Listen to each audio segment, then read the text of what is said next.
The term volvulus actually comes from the Latin word volvere, which means to roll.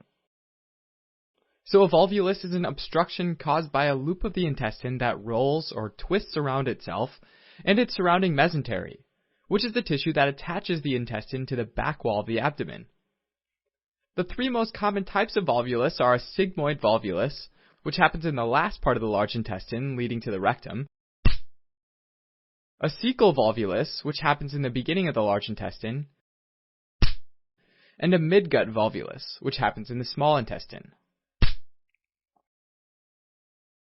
Now, a sigmoid volvulus is the most common type of volvulus, and it can happen in a variety of settings. One classic one being pregnancy, because the growing fetus can cause displacement and twisting of the colon. It can also develop, though, in middle-aged and elderly individuals. This can sometimes happen as a result of chronic constipation, where a big load of stool can act like a pivot point around which the rest of the colon can twist.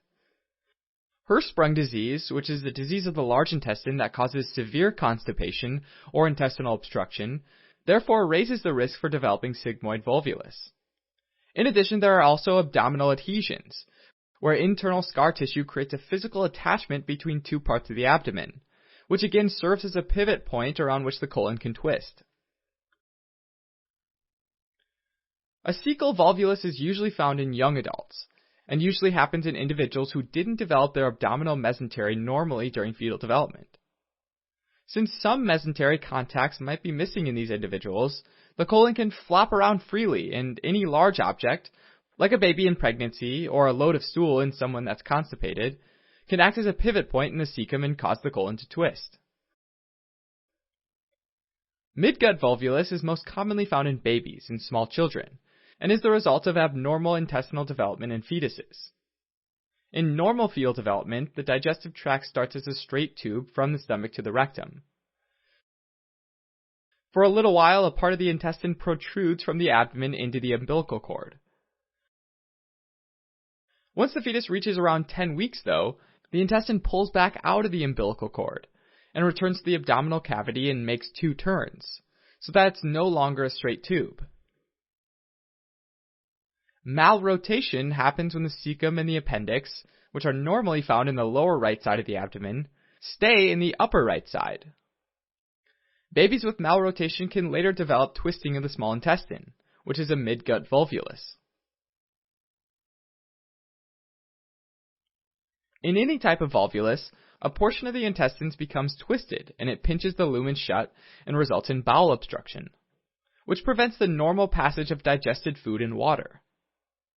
Sometimes the mesentery can get so tightly twisted that blood flow to that part of the intestine is cut off, which leads to infarction or death of the intestinal wall. This can cause a variety of symptoms, ranging from mild bloating and constipation to severe pain and bloody stools.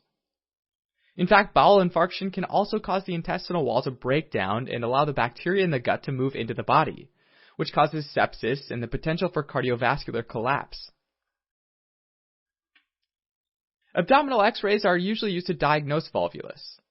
These x-rays show the shape of the volvulus, which can look like a bent inner tube or a coffee bean. A barium enema can also be used to show a bird's beak shape, enlarged at one end and tapered at the other end, which is the point where the bowel's twisted.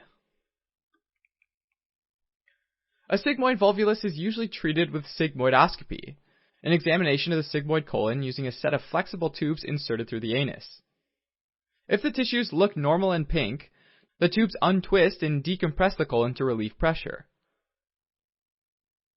A similar procedure that goes a bit further in, called a colonoscopy, examines the entire colon and can occasionally be used to resolve a cecal volvulus.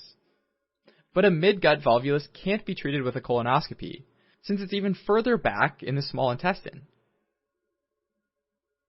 Normally, surgery is recommended within 2 days of receiving treatment, or in some cases, surgery should be performed immediately, like if the bowel is severely twisted or if the blood supply is cut off. The normal surgical procedure involves untwisting the intestine if it hasn't been corrected yet, and attaching the intestine up against the abdominal wall to prevent it from twisting in the future. In severe cases, like an infarction, pieces of the intestine have to be removed, a process called bowel resection, before the intestine can be reattached. Alright, as a quick recap. A volvulus is a twist in the intestine and surrounding mesentery, and it's most commonly found in the sigmoid of middle-aged and older adults, the cecum of young adults, and the midgut or small intestine of babies. Volvulus results in bowel obstruction and can sometimes cause infarction, or death of the bowel tissues. Volvulus is diagnosed using x-rays and is usually treated with surgery to remove part of the bowel and attach the bowel up against the intestinal wall. Thanks for watching. You can help support us by donating on Patreon, subscribing to our channel, or telling your friends about us on social media.